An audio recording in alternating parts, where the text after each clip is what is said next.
De Weermacht die in het afgelopen oorlogsjaar tot een machtig modern oorlogsapparaat is uitgegroeid. De parade werd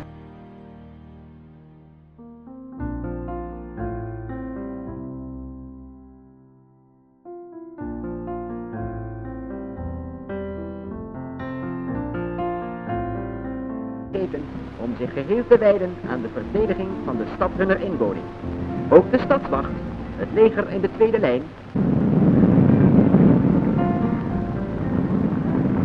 van uiterlijk als het paardenvolk van voorheen, doch niet minder stoutmoedig en verrassend van optreden.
Berturut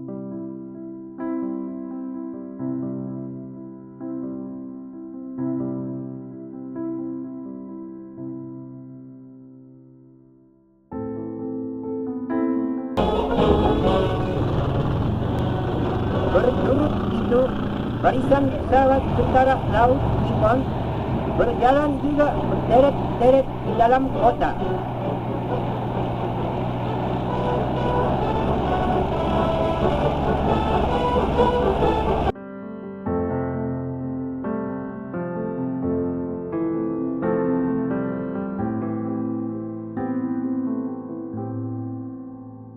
The next night, Governor General von Starkenborst-Stachauer and Lieutenant General ter Poorten arrived at Kalijati, where Japanese commander Imamura awaited them. Initially, the Dutch did not want to surrender the full archipelago, but under Japanese pressure, did so.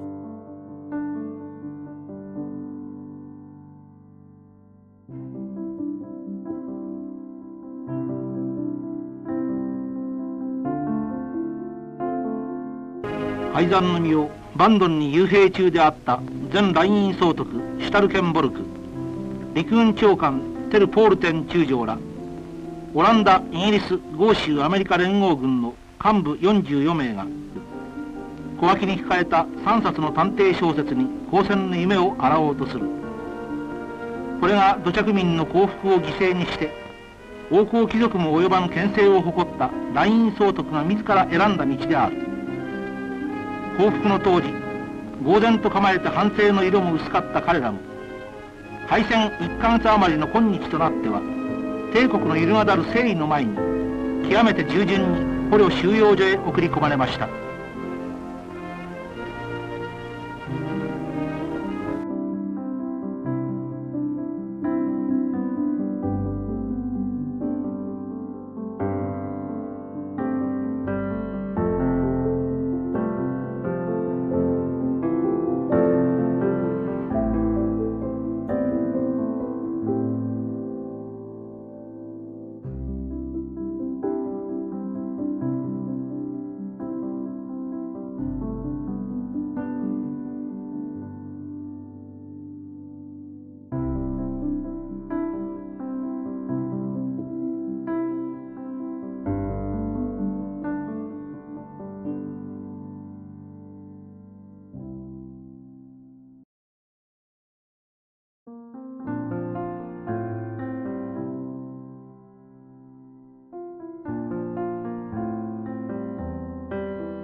pada tanggal 7 bulan 7, Paduka Yang Mulia Perdana Menteri Hideki Tojo untuk pertama kalinya tiba di Jawa.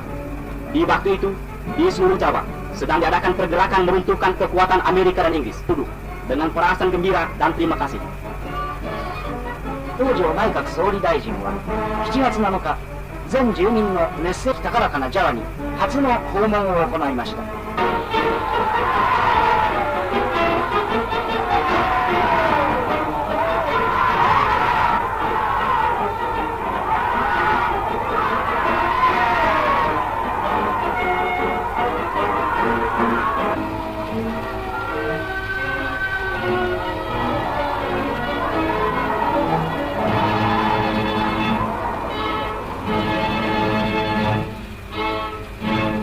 Setelah beristirahat sebentar, dengan segera Perdana Menteri Tojo berkenan menerima para wakil rakyat karena beliau memperhatikan sekali akan keadaan penduduk di Jawa. Pada para wakil rakyat itu, beliau menyatakan terima kasih atas segala usaha penduduk untuk memberi bantuan pada bala tentara Belanda, dan beliau berharap agar selanjutnya rakyat dengan bertambah giat memberi bantuannya yang mulia itu. Jawa 原住民に心を致す首相は、まず代表者を引見して大いに激励するとともに慰労の言葉を与えました。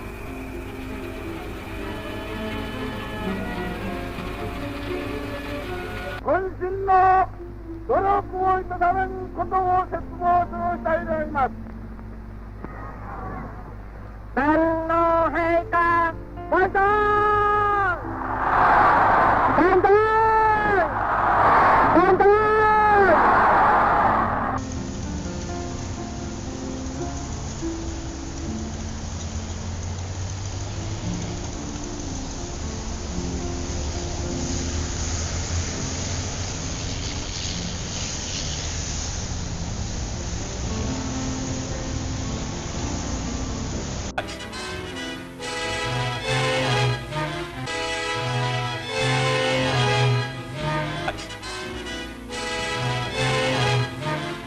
！Perhaps he found it irresistible. Perhaps he just doesn't like Tojo.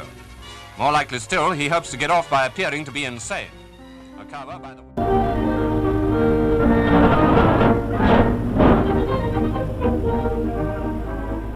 Baru-baru ini, di Jakarta telah diadakan perlombaan bahasa Nippon antara murid-murid sekolah rakyat dari seluruh Jawa.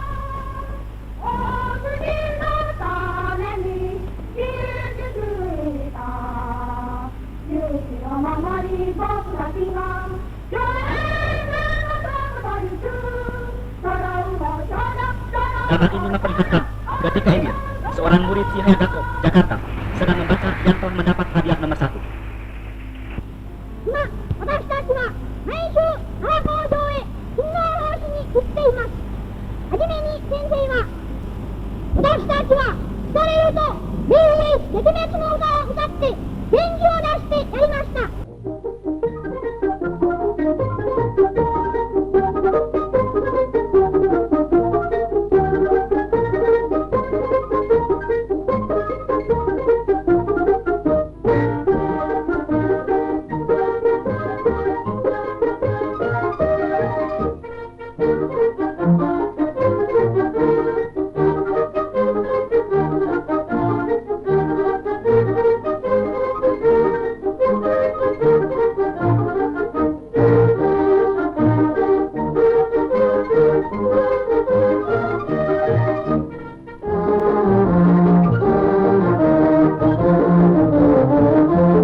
Nyonya, semua anggota sudah berkumpul. Mari kita mulai pimpin jirai. Tuan-tuan, Nyonya, diminta menghadap ke arah istana Tokyo.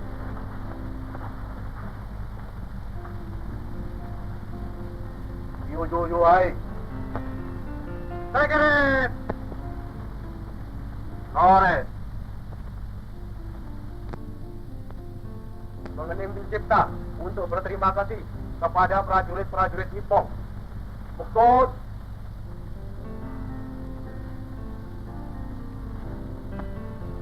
sore. Tuan-tuan dan nyonya-nyonya, silakan duduk kembali.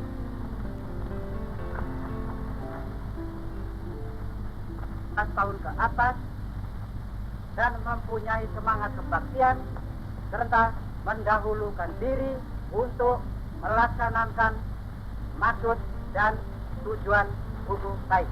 Yang kedua, tentang latihan pembelaan tanah air. Mulai tanggal 10 diadakan latihan lamanya 6 hari.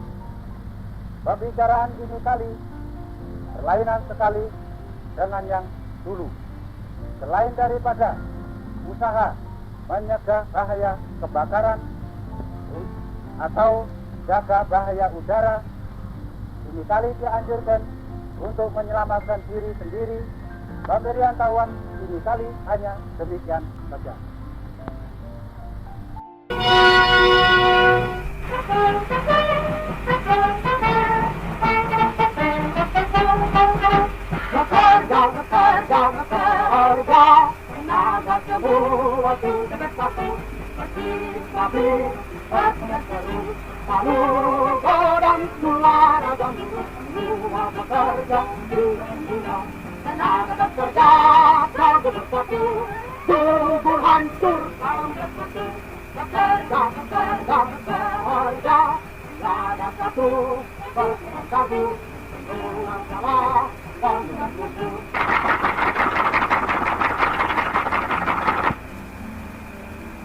Peperangan sekarang yang sehebat-hebatnya yang dilakukan oleh bala tentara Nippon sehingga putra-putranya prajurit-prajuritnya mengusir dan menempur dan menerjang musuh. Kita yang di belakang garis peperangan harus insaf dan mempersatukan tenaga kita untuk bekerja sekuat-kuatnya dalam segala lapangan dengan gembira untuk meruntuhkan musuh yang jahanam, Inggris dan Amerika.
On August 6, 1945, the B-29 bomber, Enola Gay, named after Colonel Paul Tibbets's mother and piloted by Tibbets himself, took off from Northfield on Tinian, destined for Japan.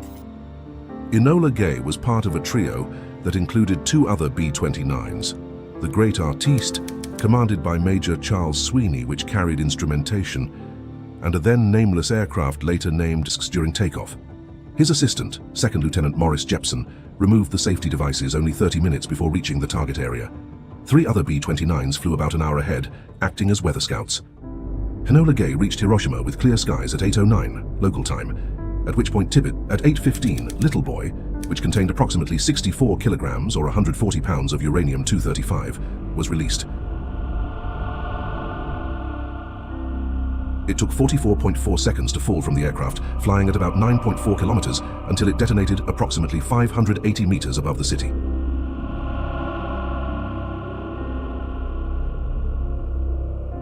At the moment of detonation, the temperature within the fireball itself reached to over 1 million degrees Celsius, matching temperatures found at the sun's core. This intense heat is generated by the nuclear fission reaction within the bomb. The fireball expanded rapidly, reaching a diameter of 280 meters or 306 yards within just 1 second. The heat rays emitted from the fireball raised ground temperatures near the hypocenter to about 4,000 degrees Celsius, which is far beyond the melting point of many materials. This immense heat caused immediate devastating fires and contributed to the widespread destruction in the city. The radius of total destruction was about 1.6 kilometers, with fires spreading over 11 square kilometers. Affected by Enola Gay stayed over the target area for 2 minutes and was 16 kilometers or 10 miles away when the bomb detonated, and about 18.5 kilometers away before it felt the shockwaves from the blast. Only Tibbets, Parsons and Ferriby were aware of the weapon's true nature. The rest of the crew were simply warned to expect a blinding flash and were provided with black goggles. It was hard to believe what we saw, Tibbets later told reporters. Parsons described the event as tremendous and awe-inspiring. The men aboard with me gasped, "My God." The decision was made to attack another city. On August 9, 1945, at 3:47 a.m., the B-29 Superfortress Boxcar, commanded by Major Charles Sweeney, took off from Tinian Island with the Fat Man plutonium bomb on board. The mission plan was almost identical to that of Hiroshima, with two B-29s, including the Enola Gay, flying an hour ahead as weather scouts. Additionally, the Ahata Steelworks intentionally burned coal tar to produce black smoke. The resulting conditions covered 70% of the area over Kokura, obscuring the aiming point. Over the next 50 minutes, 3 bomb runs were made, burning fuel and exposing the aircraft to heavy defenses, but the bombardier could not drop visually. By the third bomb run, Japanese anti-aircraft fire was getting close. With fuel running low due to the failed fuel pump, Boxcar and the Great Artiste headed for their secondary target, Nagasaki. The term Kokura's luck emerged from this mission, highlighting how the city's obscured visibility due to weather and smoke spared it from the atomic bomb. The crew decided that if Nagasaki was obscured on arrival, they would carry the bomb to Okinawa and dispose of it in the ocean. At 11:01 a.m., as Boxcar approached Nagasaki, a lucky break in the clouds allowed the bombardier to visually sight the target as ordered. The Fat Man bomb, containing approximately 5 kilograms or 11 pounds of plutonium, was released over the city's industrial valley. It detonated 47 seconds later, at 11:02 a.m., approximately 503 meters or 1,650 feet above the ground. The explosion occurred almost directly over a tennis court, halfway between two significant industrial targets. Boxcar and its support aircraft, the Great Artiste, quickly left the area after the bomb release. Meanwhile, Big Stink, which had been separated earlier, spotted the explosion from a distance of 160 kilometers or 100 miles away and flew over to observe the aftermath. The immediate death toll was estimated to be between 40,000 and 75,000 people, with tens of thousands more succumbing to injuries and radiation effects in the following months and years. After the Hiroshima bombing, it is estimated that as many as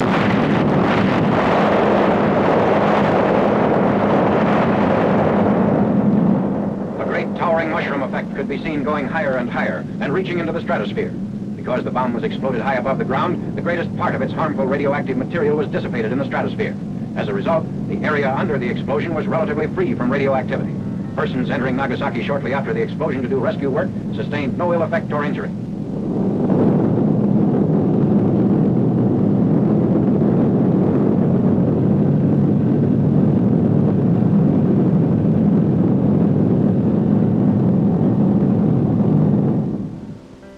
Of a little more than 3 square miles, there was very severe steel and arms works extended almost a mile in length.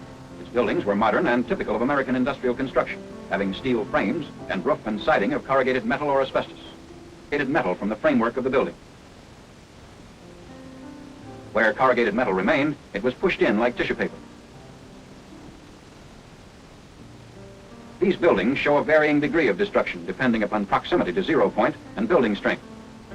This foundry, 3/10 of a mile away from 0 point, shows considerable damage in spite of fairly good construction.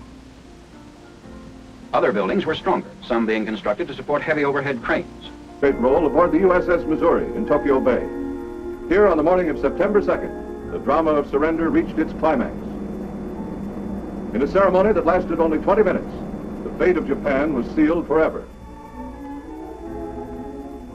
The 11-man Japanese delegation was photographed by cameramen, perched at every vantage point to record the momentous event for posterity. The stage was set. General MacArthur walked from a cabin to open the surrender ceremonies.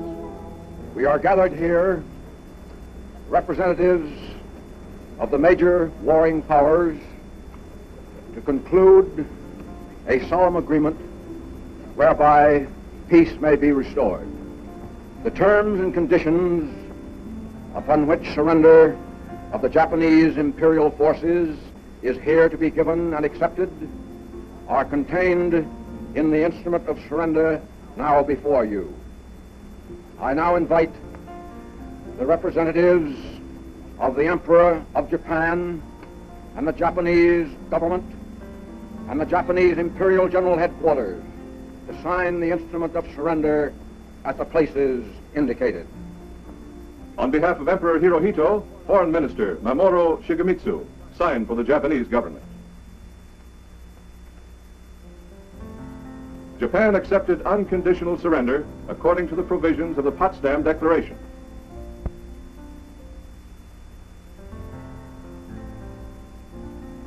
The Supreme Commander for the Allied powers will now sign on behalf of all the nations at war with Japan. Will General Wainwright and General Percival step forward and accompany me while I sign? General Jonathan Wainwright, liberated hero of Corregidor, and British General Arthur Percival, who was forced to surrender Singapore, stood at attention behind MacArthur as he began to write his name with the first of 5 pens. Pen number 1 went to General Wainwright.